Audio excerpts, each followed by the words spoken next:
almost 2/3 of American people believe China should pay reparations for the pandemic. This is a Tip Inside Stories. Nearly 2/3 of America believe the Chinese regime should pay reparations for the destruction caused by the human coronavirus pandemic, according to a Tip poll conducted for the Center for Security Policy.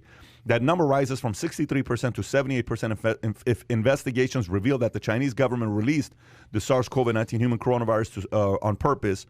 While Southerners and Midwesterners are most likely to think that the Chinese government created the virus and is responsible for unleashing the pandemic, people in a more liberal Northeast are the toughest when it comes to making China pay reparations if an investigation reveals an accidental release from a government lab. The American people are taking an increasingly hard line toward the Chinese regime. Mm-hmm. That's some progress right there. These people are starting to realize.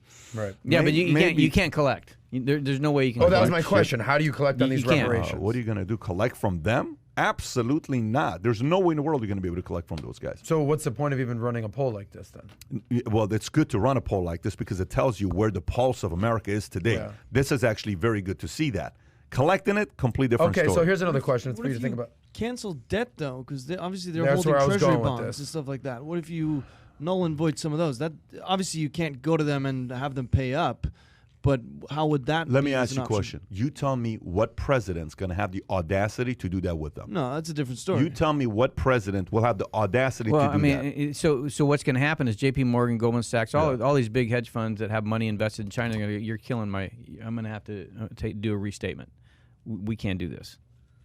So what would happen is you would have widespread revolt, which is what you had over the tariffs. But you had a guy there that, as you said, Patrick, he didn't need the money, so he could say whatever he wanted. I'd like to see a world poll on this exact thing, right? I mean, America alone can't solve this China issue. This needs to be a collective world solution, right? So 2/3 of Americans, or close to 78%, if they find out that the Chinese government released the COVID on purpose. I'd like to see a world poll on this. I mean, what are your thoughts on the world coalescing around this? Everything that we're talking about today, you can repeat the pattern in Europe. You can repeat the pattern in Asia.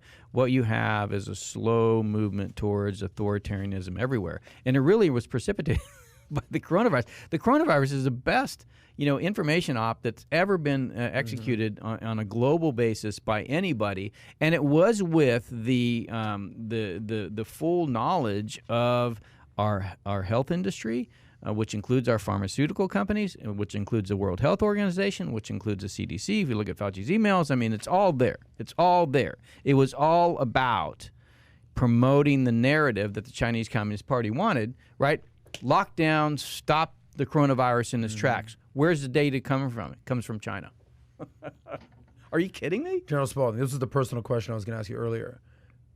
I assume you're getting some sort of pushback, threats, something. I mean, what's going on personally? I am, so the people that support me do it quietly. They don't do it in the open because... you mean in the government or where? Yeah, okay. In the government. And those that used to be in the government. And there's, look, I get kind of emails and messages every single day saying, you keep doing what you're doing the right thing. But nobody's going to come out in public and say, hey, thanks. This is what I'm saying is really our system is corrupt. And because it's corrupt, the Chinese Communist Party have taken control. Because if it's corrupt, that means you can buy it. And if you can buy it, who's got the most money to buy it? So if you enjoyed this little short segment from the podcast that we did, here's another short segment to watch. Or if you want to see the entire podcast, click over here. Take care, everybody. Bye-bye.